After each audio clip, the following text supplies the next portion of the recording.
الحمد لله رب العالمين عاقبة للمتقين والصلاة والسلام على سيد الأنبياء والمرسلين وعلى آله وأصحابه أجمعين ومن تبعهم بإحسان إلى يوم الدين أما بعد فأعوذ بالله من الشيطان الرجيم بسم الله الرحمن الرحيم شهر رمضان الذي أنزل فيه القرآن هدى للناس وبينات من الهدى والفرقان صدق الله العظيم قال النبي صلى الله عليه وسلم من صام رمضان إيمانا واحتسابا غفر له ما تقدم من ذنبه وقال عليه الصلاة والسلام هو شهر أوله رحمة وأوسطه مغفرة وآخره عتق من النار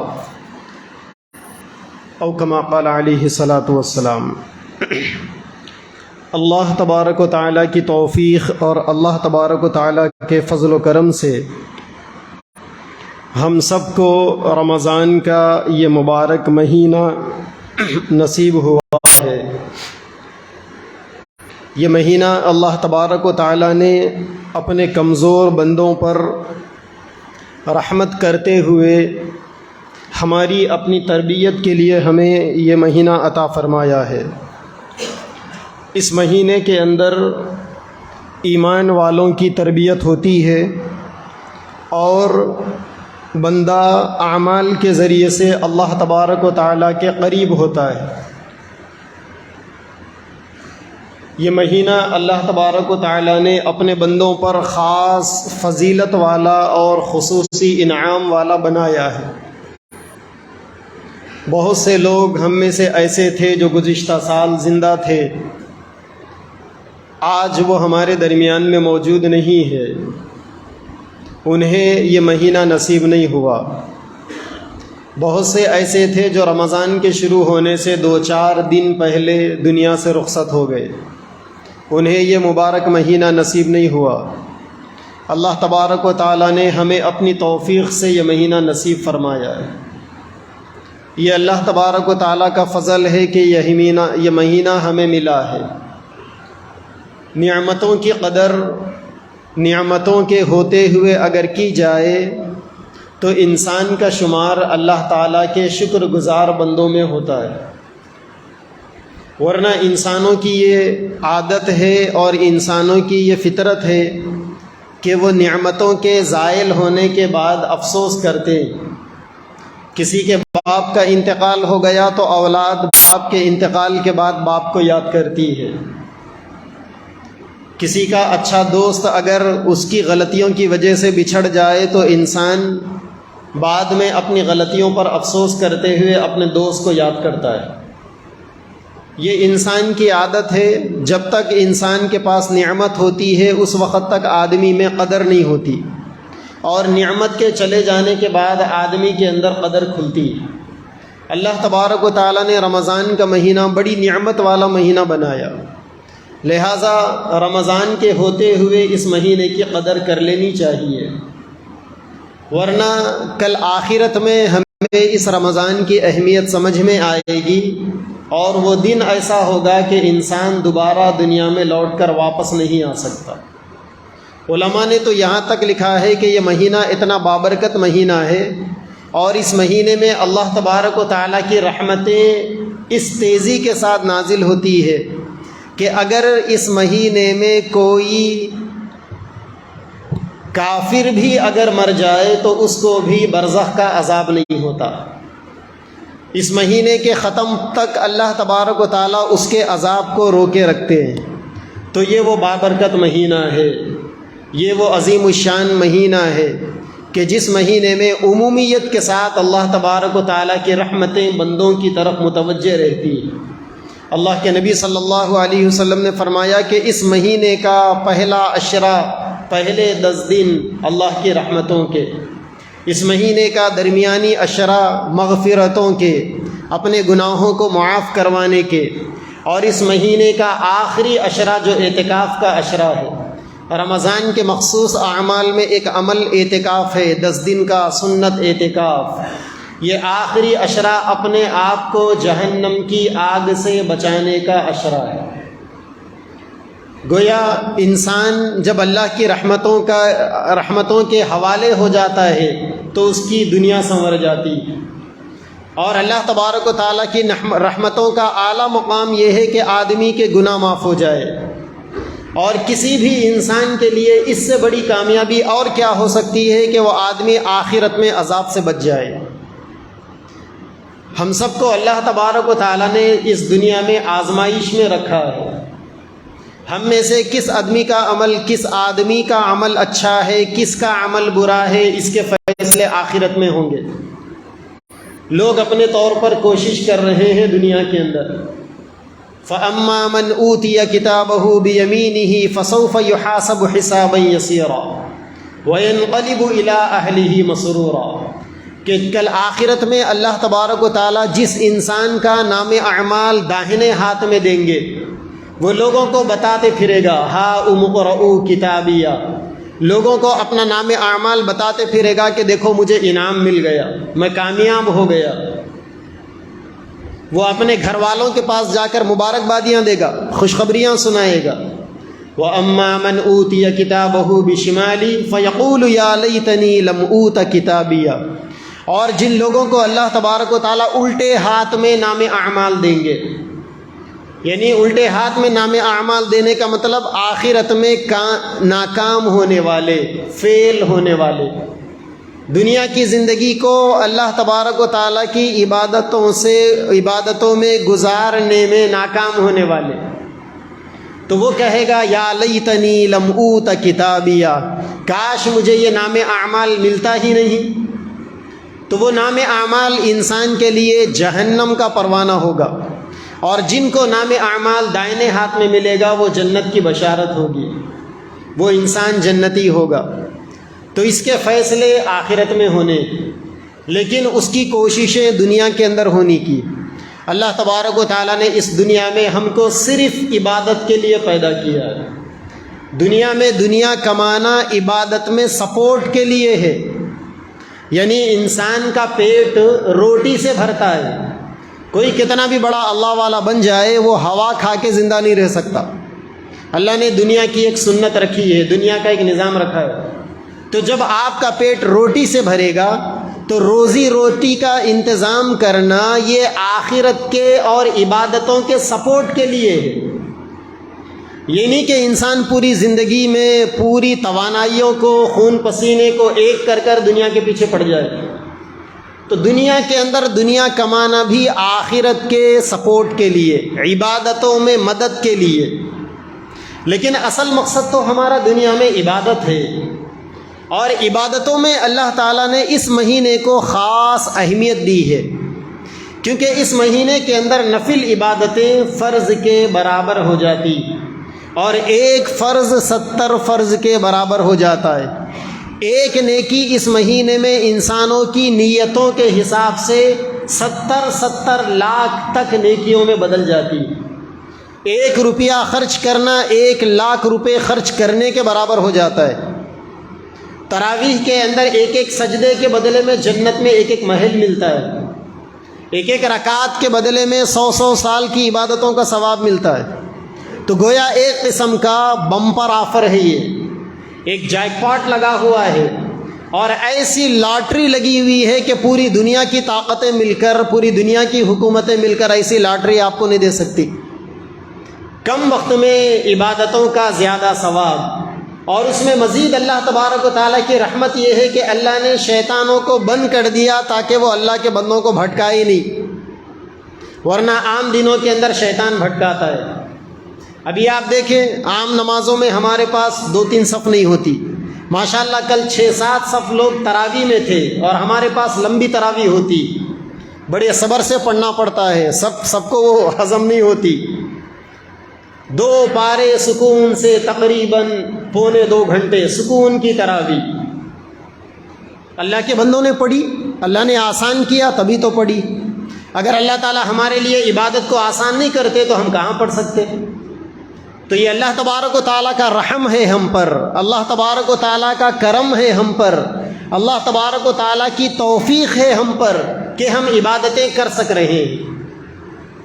عام حالتوں کے اندر آدمی 2 گھنٹے بغیر پانی کے رہ نہیں سکتا، عام حالتوں کے اندر آدمی 1 وقت کا کھانا نہیں چھوڑ سکتا، لیکن یہ رمضان کا مہینہ ہے، 15 گھنٹے کا روزہ آدمی مزے سے رہ رہا ہے، پیاس کو بھی برداشت کر رہا ہے، بھوک کو بھی برداشت کر رہا ہے۔ یہ اللہ کا کرم ہے، اللہ کی رحمت بندوں کی طرف متوجہ ہے، اسی لیے بھوکا رہنا، پیاسا رہنا، روزہ رکھنا، تراویحوں میں مجاہدے کرنا، تہجد پڑھنا، رات کی نیند کی قربانی دینا۔ تراویح کے عمل سے فارغ ہو کر سوتے سوتے آدمی کو 12 بج جاتے، پھر آدمی کو سحر میں اٹھنا ہوتا ہے، تہجد پڑھنا ہوتا ہے، اللہ کے سامنے ذکر و اذکار کرنے ہوتے ہیں، دعائیں مانگنی ہوتی ہے۔ 2.5-3 گھنٹے کی نیند بڑی مشکل سے آدمی کی ہوتی، پھر آدمی بشاشت کے ساتھ سحر کر کر مسجد میں بھی آتا ہے، کیونکہ فجر بھی پڑھنا ہے۔ ایسا نہیں کہ سحر کر لیے بستر لمبا کرے سو گئے، نہیں، ایک فرض کی چکر میں، روزے کی چکر میں دوسرے فرض نماز کو چھوڑ دیے، نہیں، یہ آدمی کرتا ہے اللہ کی توفیق سے، اللہ کی رحمتوں سے۔ اللہ تعالیٰ بندے کے لیے آسان فرما دیتے ہیں، بندے کو توفیق مل جاتی۔ عام دنوں کے اندر 4 گھنٹے آدمی ایک جگہ نہیں بیٹھ سکتا، رمضان کے اندر بندے پر اللہ کا کرم ہوتا ہے، پورے 10 دن وہ اعتکاف میں ایک جگہ پر بیٹھتا ہے، ایک دیواری کے اندر، 4 دیواری کے اندر، ایک چھت کے نیچے بیٹھتا ہے۔ اللہ تعالیٰ بندے میں وہ صلاحیت پیدا کر دیتے ہیں۔ کیوں؟ یہ سب کیوں ہو رہا ہے؟ یہ اس وجہ سے ہو رہا ہے کہ بندے کا اللہ سے تعلق مضبوط ہو۔ ہم اس دنیا میں لوگوں کے درمیان میں رہ کر اللہ سے محبت کو مضبوط کرنے کے لیے آئے۔ والذین آمنوا اشد حبا للہ، جو ایمان والے ہیں وہ اللہ تعالیٰ سے محبت میں بڑے مضبوط ہوتے ہیں۔ ایمان والوں کو سب سے زیادہ محبت اللہ سے ہوتی ہے۔ تو ہم اللہ تعالیٰ کی محبت اپنے اندر پیدا کرنے کے لیے دنیا میں آئے، دولت کمانے کے لیے نہیں، شہرت بنانے کے لیے نہیں، ورنہ یہ شہرتوں کا نظام، یہ دولتیں سب ختم ہو جائے گی، سب ٹھاٹ پڑا رہ جائے گا جب لاد پڑے گا بنجارا۔ جب وہاں سے بلاوا آئے گا نا تو سب چیزیں چھوڑ کر آدمی کو جانا پڑے گا، پھر لوگ یاد بھی نہیں کریں گے کہ کوئی اس نام کا تھا کیا۔ وہ دولت کی جگہ کوئی دوسرا لے لے گا، وہ شہرتوں کی جگہ کوئی دوسرا لے لے گا۔ اونچے اونچے محلوں کی داستاں یہ کہتی ہے، شہرتوں کا یہ عالم دیر تک نہیں رہتا۔ دنیا کے اندر نہ آج تک کوئی شہرتوں والا ہمیشہ رہا ہے، نہ آئندہ کوئی رہے گا۔ دنیا میں آج تک نہ کوئی دولت مند ہمیشہ رہا ہے، نہ آئندہ رہے گا۔ لیکن جن لوگوں نے اپنے آپ کو اللہ کی محبت میں مٹایا، جن لوگوں نے اپنے دلوں میں اللہ کی محبت کو بٹھایا، جن لوگوں نے 24 گھنٹے عبادتوں میں اپنے آپ کو فنا کیا، آج وہ بھی دنیا سے جا چکے، لیکن اللہ تبارک و تعالیٰ کی رحمتیں آج بھی ان کی قبروں کی طرف متوجہ، اور لوگوں کے دلوں کے اندر ان کی محبتیں، ان کی عظمتیں، ان کا تذکرہ آج بھی زندہ ہے۔ گزشتہ دنوں اورنگ آباد جانا ہوا۔ اورنگ آباد ایسا شہر ہے جو سلطان اورنگزیب عالمگیر کے نام سے مشہور۔ وہاں جا کر اورنگزیب عالمگیر بادشاہ سے محبت میں اور اضافہ ہوا۔ پہلے سے بھی اورنگزیب کی محبت دل کے اندر بیٹھی ہوئی ہے، اور کیوں نہ ہو، کیونکہ اورنگزیب کے کمالات کو آپ سنیں گے، ان کی خدمات کو اگر آپ سنیں گے تو عقل کام کرنا بند کر دے گی کہ ایک انسان اتنا سب کچھ کیسے کر گیا۔ آج ہمارے اس ملک کی دلال میڈیا نے اورنگزیب کو بہت بدنام کیا نا۔ انشاءاللہ رمضان کے بعد 3-4 جمعہ اگر اللہ نے توفیق دی اور زندگی باقی رہی، اورنگزیب عالمگیر کی زندگی کے اوپر بولیں گے انشاءاللہ۔ اورنگزیب عالمگیر جس کو اللہ نے 90 سال کی عمر دی اور 50 سال وہ اکھنڈ بھارت کا بادشاہ تھا، اس نے ایسی حکومت کی مثال قائم کی کہ دنیا کی تاریخ میں ہزاروں بادشاہ آئے چلے گئے، لیکن اورنگزیب عالمگیر جیسے بادشاہوں کا نام انگلیوں پر بھی نہیں گنایا جا سکتا۔ آپ حیرت کریں گے کہ وہاں اورنگ آباد سے آگے 120 کلومیٹر پر ایک شہر ہے احمد نگر۔ آج بھی اگر کبھی موقع ہوگا تو جائیے، جا کر دیکھیے احمد نگر کے اندر اورنگزیب کے زمانے کی بنائی ہوئی ایک مسجد ہے، مسجد کے اندر زمین سے 15 فٹ نیچے ایک تہہ خانہ ہے، وہاں اورنگزیب عالمگیر پوری رات بھر عبادت کیا کرتے تھے۔ ایک ایسا بادشاہ جس کا حکم پورے بر صغیر ایشیا کے اوپر چلتا تھا، وہ بادشاہ راتوں کی کالی راتوں کے اندر آج بھی اگر اس تہہ خانے میں دن میں جائے بغیر لائٹ کے رہ نہیں سکتے، لیکن رات کی اندھیری کے اندر اس کالی کوٹری میں وہ بادشاہ بیٹھا ہوا رہتا اور اللہ تبارک و تعالیٰ کی محبتوں سے اپنے دل کے ویرانے کو روشن کرتا، آباد کرتا۔ اور ان کے حالات کے اندر لکھا ہوا ہے کہ تہجد کی نماز میں روزانہ 6 پاروں کی تلاوت کیا کرتے تھے۔ آپ اورنگزیب کے حالات کو سنیں گے تو آپ کو اندازہ نہیں ہوگا کہ یہ کوئی بادشاہ تھا یا کوئی بڑا اللہ کا ولی تھا۔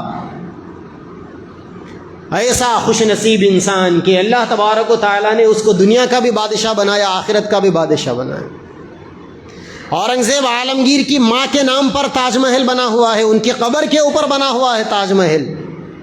آج سے 400 سال پہلے کے 50 لاکھ روپیوں کے خرچے سے بنایا گیا تھا، لیکن اورنگزیب عالمگیر گزشتہ 325 سال سے آسمان تلے آرام کر رہے ہیں۔ بالکل معمولی قبر بنی ہوئی ہے، دیکھ کر اندازہ نہیں ہوتا کہ یہ اس بادشاہ کی قبر ہے جس بادشاہ نے اس ملک پر 50 سال تک حکومت کی تھی۔ وہ تو اللہ بھلا کرے ہمارے حیدرآباد کے نظام کا کہ انہوں نے آج سے 100 سال پہلے وہاں پر مرمر کا پتھر بچھا دیا، ورنہ سادی سیدھی قبر تھی 125 سال تک۔ اور جب جا کر آپ وہاں بیٹھیں گے اور محسوس کریں گے تو آپ کو اندازہ ہوگا کہ آج بھی اللہ کی رحمتیں، اللہ کے انوارات اس اللہ کے خاص بندے کی قبر پر برس رہی۔ زندگی میں عبادتوں کا ماحول تھا، نیکیوں کا ماحول تھا، اللہ تبارک و تعالیٰ کو خوش کرنے کا ماحول تھا۔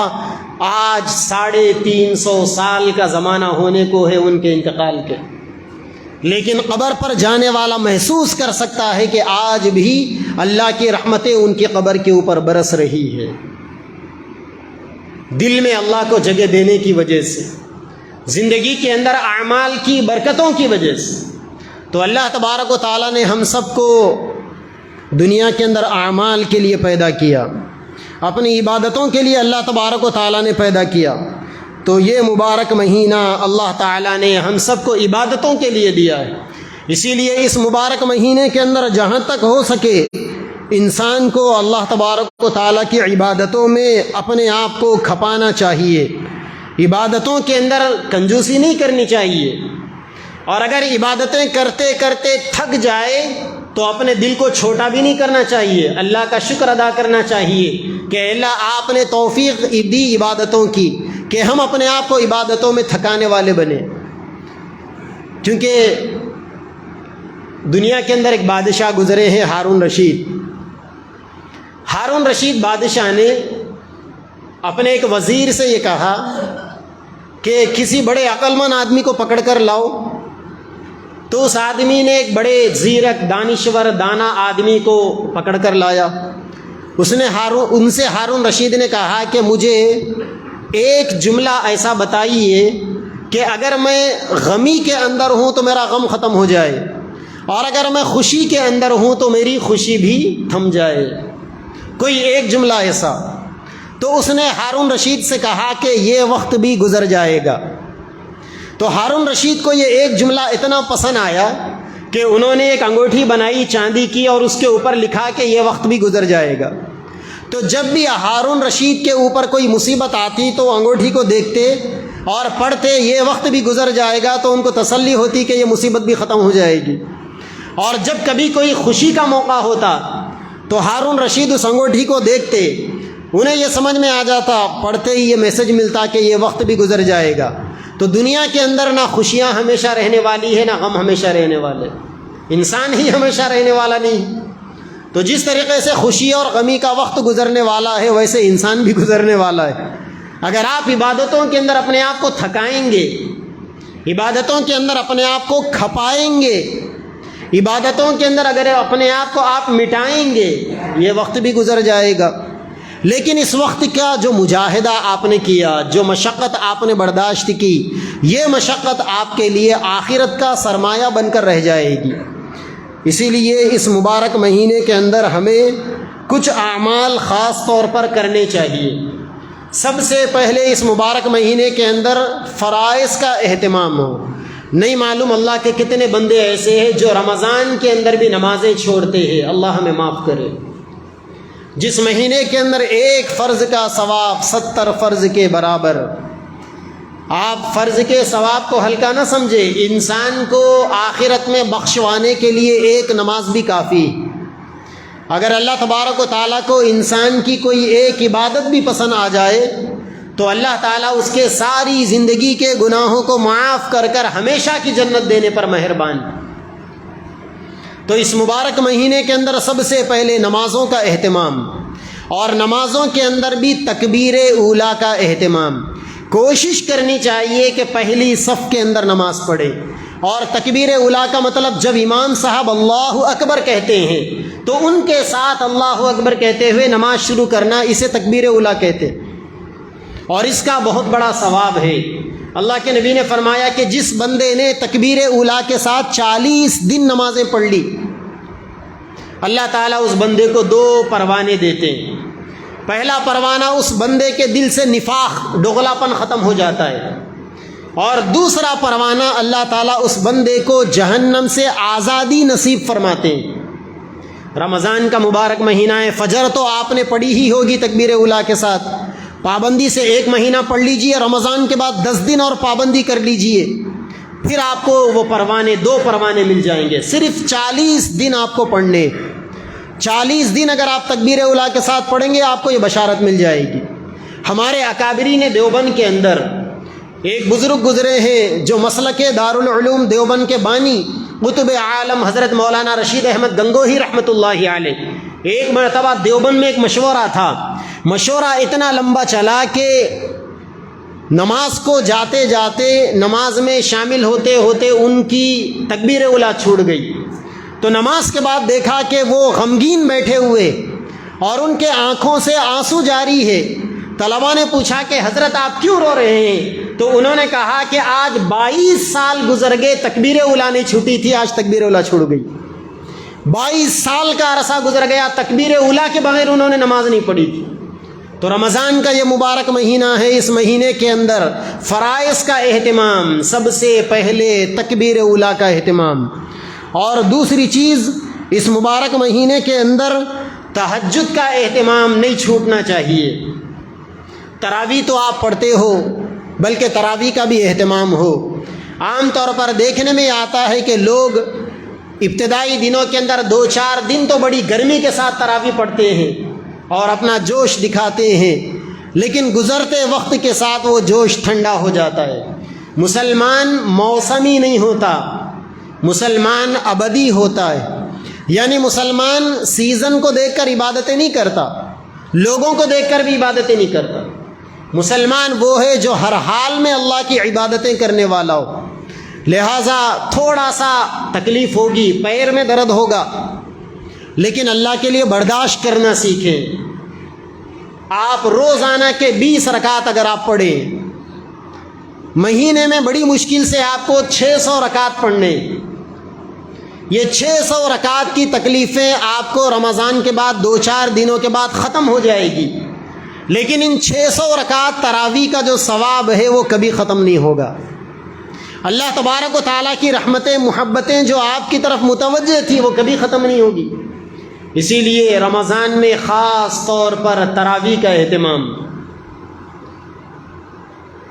لوگ رمضان کے مبارک مہینے، کل پہلی رات تھی نا رمضان کی، آج تو پہلا روزہ ہے، لیکن افسوس کہ کل ہمارے کتنے نوجوانوں نے چبوتروں پر رات گزار دی، عشاء نہیں پڑھی انہوں نے۔ کیا مصیبت ہے!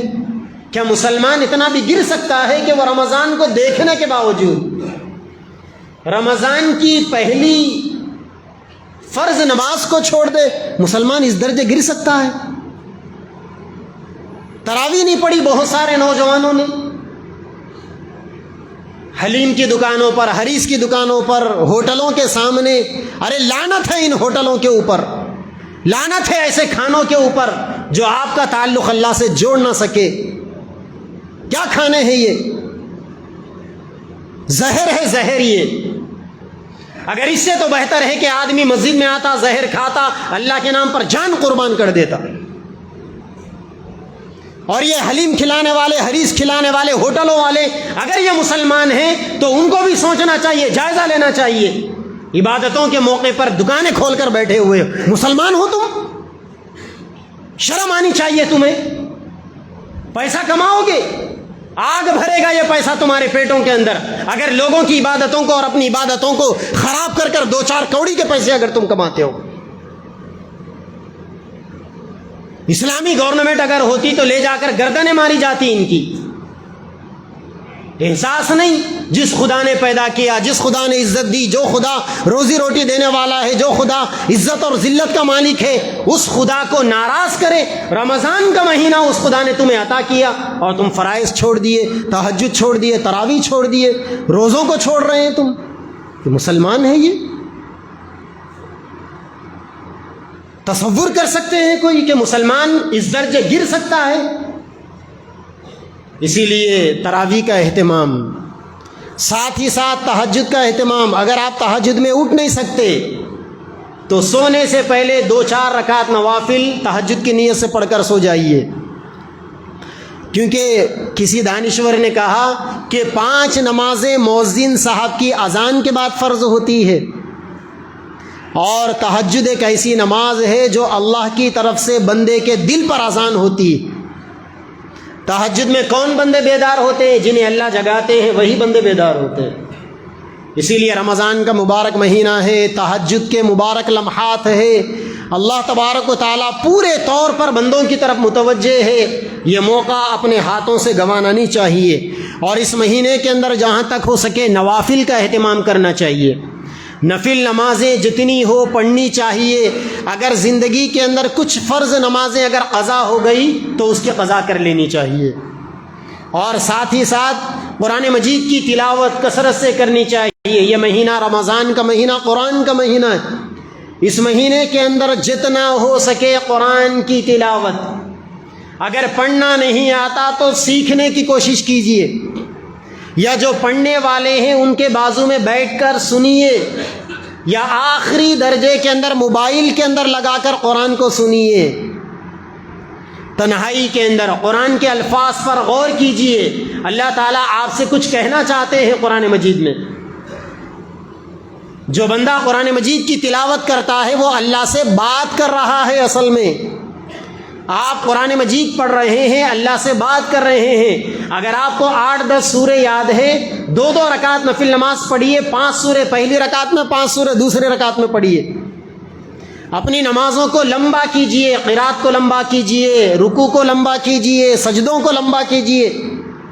یوں تو علماء نے کہا کہ سجدے میں, رکوع میں کم سے کم 3 مرتبہ سبحان ربی العظیم اور سبحان ربی الاعلیٰ لمبا کیجئے. بتائیے اللہ کو کہ اے اللہ مجھے آپ سے محبت ہے.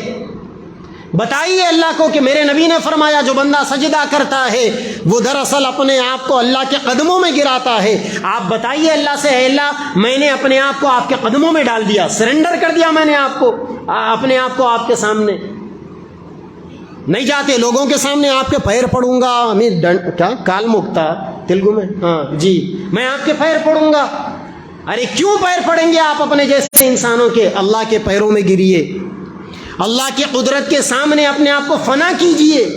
پھر دیکھیے اللہ تبارک و تعالیٰ کیسے اٹھا کے آپ کو اپنے گلے لگاتے ہیں, کیسے اللہ تبارک و تعالیٰ آپ کو وہ مقام عطا فرماتے ہیں. دنیا میں ایک ہی جگہ ایسی ہے جہاں اپنے آپ کو گرانے سے بندہ ہر جگہ اڑ جاتا ہے. جو لوگ یہاں اللہ کے سامنے اپنے آپ کو گراتے ہیں, اپنے ماتھے کو ٹیکتے ہیں, اللہ تعالیٰ ان کو ساری دنیا میں اٹھاتے ہیں, روشن کرتے ہیں, عزتوں سے نوازتے ہیں. لمبی لمبی رکعتیں, لمبے لمبے رکوع, لمبے لمبے سجدے.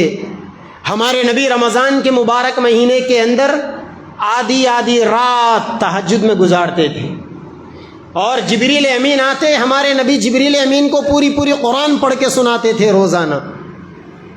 اسی لیے قرآن مجید کا یہ مہینہ ہے, قرآن کی تلاوت جتنا آپ پڑھ سکتے ہیں وقت نکالیے. کاروبار چلتا رہے گا, سیزن آتے رہیں گے جاتے رہیں گے.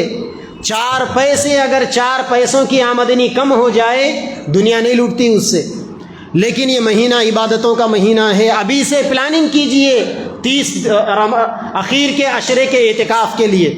ابھی سے کاموں کو آگے پیچھے کیجئے. اعتکاف کے لیے ماحول بنائیے. اللہ تبارک و تعالیٰ سے لو لگائیے. تنہائیوں میں عبادتیں کیجئے. قرآن کی تلاوت. بعض اکابر ایسے بھی تھے ہمارے جو رمضان میں 60 قرآن پڑھتے تھے. 60 قرآن. دن میں ایک قرآن، رات میں ایک قرآن. پھر نوافل کے اندر الگ الگ قرآن پڑھتے تھے. 24 گھنٹے ان کا معمول تھا قرآن پڑھنا. قرآن پڑھیے، قرآن کی تلاوت کیجئے. انشاءاللہ یہ عبادتیں آپ کو بڑی کام آئے گی. اور ساتھ ہی ساتھ دعائیں مانگیے. ہمیں دعائیں مانگنے نہیں آتا. وہ نظام الاوقات کے کارڈ کے اوپر کچھ دعائیں چھپ گئی، ہم اسی کو طوطوں کے جیسا پڑھ لیتے ہیں. نہیں، دعا طوطوں کے جیسے پڑھنے کا نام نہیں ہے. دعا اپنے دل کے درد کو اللہ کے سامنے رکھنے کا نام ہے. آپ کا دل کا درد جو ہے اللہ کے سامنے رکھیے. اسے اللہ سے شکوہ کیجئے، اللہ سے شکایت کیجئے. اللہ تعالیٰ کو اپنا درد سنائیے، اپنے حالات اللہ کو بتائیے. اللہ تعالیٰ مہربان ہوں گے آپ کے اوپر. تنہائیوں میں عبادتیں کیجئے. یہ 24 گھنٹوں کے اندر کوئی 5, 10, 15, 20 منٹ ایسے اپنی تنہائی کی عبادتوں کے لیے رکھ لیجئے کہ جس کے اندر آپ ہو، آپ کا خدا ہو اور تنہائی ہو، تیسرا کوئی بیچ میں نہ ہو. کچھ نوافل پڑھیے، سجدے میں جا کر اللہ سے مانگیے، رو کر اللہ سے مانگیے. اگر رونا نہیں آتا تو سیدنا ابوبکر صدیق رضی اللہ تعالیٰ عنہ نے فرمایا رونے جیسی صورت بنا لیجئے، روتی صورت بنا لیجئے. پھر دیکھیے اللہ تبارک و تعالیٰ کیسے متوجہ اور پورے یقین کے ساتھ. اللہ کے نبی نے کیا فرمایا؟ من صام رمضان ایمانا و احتسابا، جو لوگ رمضان میں روزے رکھتے ہیں ثواب کی نیت سے. اسی لیے آپ جو بھی عمل کریں گے یقین ضروری ہے، ورنہ کل کو آپ آ کر کہیں گے سارا مہینہ بھر روتا رہا، عبادتیں کرتے رہا، دعا قبول نہیں ہوئی، کیونکہ آپ کی دعا کے اندر یقین نہیں تھا. یقین بھی ہونا ضروری ہے. اس میں یقین کی دولت کے بغیر کوئی عبادت کامیاب نہیں ہونے والی. یقین یہ رکھیں کہ میں اللہ سے مانگ رہا ہوں، اللہ میرے کام بنائیں گے، آج نہیں تو کل بنائیں گے. آپ ضد کیوں کرتے ہیں اللہ کے سامنے؟ بعض لوگوں کی عادتیں ہیں، وہ یہ چاہتے ہیں کہ ہم نے تہجد میں دعا مانگی، فجر کے بعد ہماری دعا قبول ہو جانا. ارے سیدنا ابراہیم علیہ السلام معلوم ہے کون تھے؟ خلیل اللہ، اللہ کے دوست. انہوں نے ایک دعا مانگی تھی اللہ تعالیٰ سے کہ اے اللہ میرے خاندان میں آخری نبی کو پیدا کیجئے. تو اللہ نے کب دعا قبول کی معلوم ہے آپ کو؟ 4000 سال کے بعد. اللہ کے دوست ہے، دعا مانگی، 4000 سال کے بعد وہ دعا قبول ہوئی. تو اللہ دیر آیت درست آیت آپ کی بھی دعا کو قبول کریں گے. جلد بازی مت کیجئے، صبر سے کام لیجئے.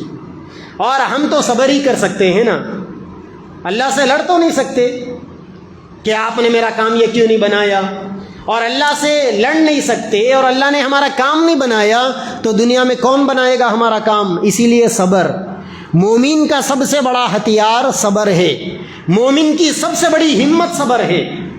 جو بندہ مصیبتوں میں صبر کر لیتا ہے سمجھ لو کہ 80% مسائل اس کے حل ہیں. بقیہ جو 20% مسائل ہے وہ کوششیں کرنی. اور ساتھ ہی ساتھ یہ رمضان کا مہینہ غمخواری کا مہینہ ہے. اس مہینے کے اندر صدقہ خیرات کیجئے، بن مٹھی کیجئے. اپنے محلے کا جائزہ لیجئے، خاندان والوں کا جائزہ لیجئے، دیکھیے کس کے حالات خراب ہیں. یہ جو مسجدوں کے سامنے منگنے آتے ہیں نا، یہ منگنے آنے والے یہ خاندانی بھکاری ہے. یہ ان کا پیشائی ہے منگنا. ایسے لوگوں کو دینے سے زیادہ ثواب بھی نہیں ملتا. اسی لیے میں تو بولوں گا کہ یہ لوگوں کو دینے کی ضرورت بھی نہیں. جو لوگ عزت دار ہوتے ہیں وہ عزت کے مارے کسی کے سامنے زبان نہیں کھولتے. ایسے دیکھیے آپ کے اطراف میں ہوں گے، آپ کا بھائی ہوگا کوئی، آپ کی بہن ہوگی کوئی، جا کے دیکھیے ان کے آنسو پوچھیے. آپ کے خاندان میں کوئی قریبی لوگوں میں ہوگا. آپ کے اس شہر کے اندر بہت سے لوگ ایسے ہیں جو میرے سامنے آ کر اپنا دکھڑا رکھتے ہیں اور یہ کہتے ہیں کہ ہمارے خاندان کے وہ فلاں، میرا فلاں بڑا پیسے والا ہے، دنیا کو بانٹتا ہے، لیکن کبھی ہمارے گھر پر کبھی راشن لے کر نہیں پہنچتا. دیکھیے، جائزہ لیجئے. آپ جن کے بارے میں سمجھتے ہیں کہ وہ اچھے ہوں گے، کیا پتا کہ وہ اچھے نہیں ہوں گے. لوگوں کے احوال کا جائزہ لیجئے. سیدنا عمر فاروق رضی اللہ عنہ مدینہ منورہ میں روزانہ راتوں میں جا کے لوگوں کے دروازے کھٹکھٹاتے تھے, لوگوں کے احوال سے باخبر ہوتے تھے, پوچھتے تھے کوئی مسئلہ ہے. خاندان کا جائزہ لیجئے. پورے ہندوستان میں سب سے زیادہ چندہ کروٹلا مٹ پلی سے جاتا ہے, اور کروٹلا مٹ پلی کے اندر ایسے بہت سارے غریب. اسی لیے اپنے اطراف کا جائزہ لیجئے. پورے ہندوستان کو چندہ بانٹنا آپ کی ذمہ داری نہیں, آپ کے قریبی لوگوں کو دینا یہ آپ کی ذمہ داری. اور حیرت ہے کہ یہ دونوں شہروں کے اندر کوئی ڈھنگ کا مدرسہ بھی نہیں, کوئی ڈھنگ کا انگلش میڈیم یا کوئی اچھا اسکول بھی نہیں. مسلمان اتنا دیتے ہیں یہاں کے. ایک سال میں نے جائزہ لیا, یہ آپ کے روڈ کی جو دکانیں ہیں نا, زیادہ دکانیں نہیں ہیں یہاں پر, بہت کم, لیکن ایک سال جائزہ لیا ان کے ٹوکنوں کو دیکھ کر 4 لاکھ سے زیادہ کا چندہ خالی دکانوں میں ٹوکنوں سے گیا. تو ماشاءاللہ آپ دینے والے ہیں, اللہ تعالیٰ آپ کو اور دینے والا بنائے اور اللہ آپ کو اور نوازے. لیکن اپنی دولت, اپنا پیسہ صحیح جگہ پر دینا چاہیے. لہذا نوجوانوں سے گزارش ہے, یہ افطار پارٹیاں بند کرو. اگر یہ افطار پارٹیوں میں آپ نے اپنے کسی دوست سے زبردستی پیسہ وصول کیا کہ میاں سب ڈال رہے ہیں تم کو بھی ڈالنا پڑے گا, آپ کی کوئی افطار قبول نہیں ہونے والی. یہ آپ کی عبادت آپ کے لیے وبال بن جانے والی ہے. اگر کسی نے دکھاوے کے لیے افطار پارٹی کر دیا تو سال بھر بھی اگر وہ افطار کراتا رہے کچھ نہیں ملنے والا ہے. اسی لیے دکھاوے کے میکسیمم چانسز جہاں زیادہ ہے بند کیجئے اس کو, اور بن مٹھی خرچ کرنے والے بنیے. اور سب سے پہلے اپنے قریبی لوگوں سے, اپنے بلڈ ریلیشن میں, اپنے قریبی رشتہ داروں میں دیکھیے, محلے والوں میں دیکھیے. کیا اچھا ہوتا کہ ہمارے نوجوان, ایک ایک محلے کے نوجوان جو افطار پارٹیاں کرتے ہیں یا جو کچھ کرتے ہیں, جمع کرتے, پورے محلے کا جائزہ لیتے اور اپنے اپنے محلوں کے اندر راشن کٹس تقسیم کرتے, غریبوں کے آنسوؤں کو پوچھتے, ان کے مسائل کو حل کرنے کے لیے اپنے پیسوں کو خرچ کرتے. اگر ایسا نظام ہو جائے تو پھر وہ جو 30 دن گزار کر جو عید ہوگی نا, وہ عید صرف مالداروں کی نہیں بلکہ سارے لوگوں کی عید ہوگی. خوشیوں کو بانٹیے. رمضان کا مہینہ خوشیوں کو بانٹنے کا مہینہ ہے. زکوٰۃ نکالیے, صدقات نکالیے, فطرے نکالیے. جو لوگ روزہ نہیں رہ سکتے فدیے دیجیے ان کی طرف سے. ایک ایک روزے کے بدلے میں ایک ایک فطرے کے برابر فدیہ دیا جاتا ہے. اور اگر کسی نے روزے توڑ دیے تھے تو اس کا بھی الگ فدیہ ہے. علماء سے مسائل معلوم کیجیے اور جتنا ہو سکے خرچ کیجیے. 1 روپیہ خرچ کریں گے 1 لاکھ خرچ کرنے کا ثواب ملے گا. اور اس طریقے سے عبادتیں کرتے جائیے, مجاہدے کرتے جائیے, تکلیفوں کو برداشت کرتے جائیے اور گناہوں کا ماحول زندگی میں کم سے کم کرتے جائیے. ہمت کر کر, کوشش کر کر اپنے آپ کو گناہوں سے بچائیے. پھر دیکھیں گے آپ کے یہ رمضان آپ کا ایسا گزرے گا کہ شاید ہی ایسا رمضان کبھی آپ نے گزارا. پھر آپ کا اللہ سے تعلق بڑھے گا, محبت بڑھے گی, اللہ تعالیٰ سے رشتہ مضبوط ہوگا. پھر آپ بھی اللہ تعالیٰ کے ولی بنیں گے, اللہ کے خاص بنیں گے. مجاہدہ کریں گے, ہاتھ اٹھا کر دعا کریں گے, آپ کے ہاتھ نیچے گرنے سے پہلے اللہ آپ کے مرادوں کو پورا کریں گے. اللہ تعالیٰ سے دعا ہے کہ اللہ تبارک و تعالیٰ مجھے اور آپ کو اور ساری امت محمدیہ کو اس ماہ مبارک کے اندر مقبول عبادتیں کرنے کی توفیق عطا فرمائے. وآخر دعوانا ان الحمد للہ رب العالمین.